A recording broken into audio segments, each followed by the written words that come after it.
कई बार ज़िंदगी में ऐसा समय आता है जब तुम्हें अपने आसपास सिर्फ और सिर्फ अंधकार ही अंधकार दिखाई देता है और कोई भी रोशनी की किरण दिखाई नहीं देती और तुम बहुत परेशान हो जाते हो, बेचैन हो जाते हो और तुम्हें समझ नहीं आता कि तुम्हारे काम होंगे कैसे।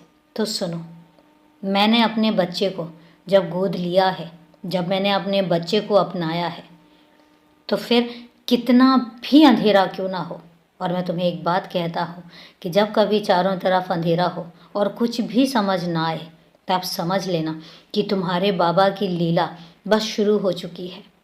और जब मेरी लीला का सूरज चमकता है, तब कोई भी अंधकार, कितना भी अंधेरा क्यों ना हो, टिक नहीं सकता। फिर रोशनी और जो मेरा सूरज है जब चमकता है, तो तुम्हारी ज़िंदगी में अंधेरी की एक किरण भी नहीं रह जाती और तुम्हारी ज़िंदगी में अंधकार तो मैं कभी आने ही नहीं दूंगा। तुम्हारा आने वाला कल बहुत ऊर्जावान है, बहुत प्रकाश से भरा हुआ है, अंधेरा तो है ही नहीं कहीं। इसलिए जब तुम परेशान होते हो, जब तुम मुझसे नाराज़ होते हो, मुझसे शिकायत भी करते हो और फिर सोचते हो कि कहीं मैं नाराज़ ना हो जाऊं, अरे नहीं, तुम मेरे बच्चे हो। और एक बात बताओ, क्या कभी कोई पिता अपने बच्चे से नाराज़ हो सकता है? कभी भी नहीं।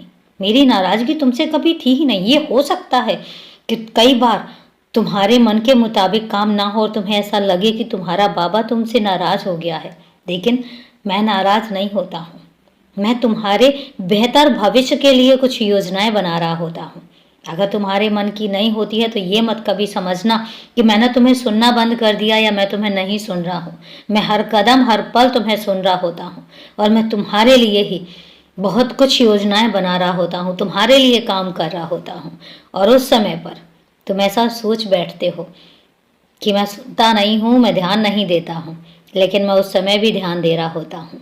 थोड़ी सी परेशानी के बाद अगर ज़िंदगी भर की खुशियाँ तुम्हें देनी हो, तो वो थोड़ी सी परेशानी सही है, लेकिन ज़िंदगी भर तुम्हें ढेर सारी खुशियाँ जो देनी है, ये मेरा कर्तव्य है। तो इसलिए हमेशा खुश रहा करो, उदास मत हुआ करो। और अभी के लिए शुभ रात्रि मेरे बच्चे।